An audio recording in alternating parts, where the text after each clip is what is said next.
Today I'm going to be showing how to resolve a Windows Firewall error you might be receiving on your computer, specifically if you cannot actually turn on the firewall.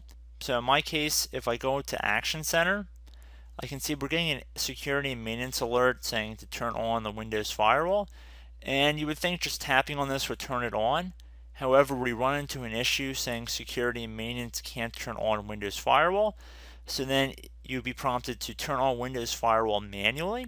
So let's just say we did that and we left click on this link here and we left click on use recommended settings.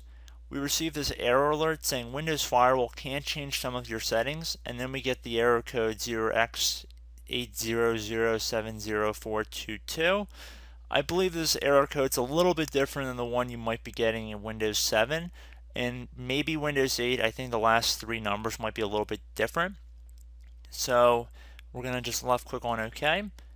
But the solution to this error would be the same for all three operating systems.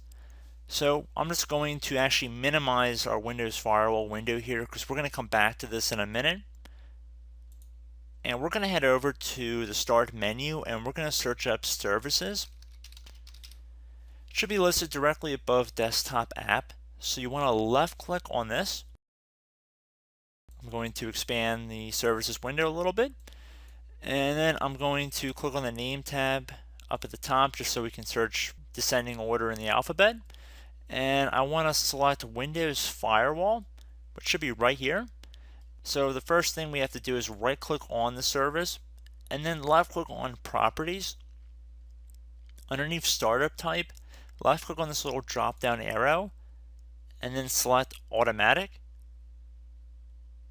Left click on Apply and OK. And now also left click where it says Start the service over here. So left click on Start. So it should be on. And now if we go back to our Windows Firewall window, we can see that it's been turned on.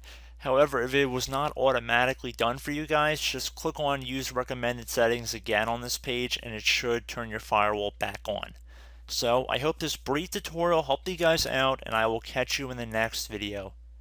Goodbye.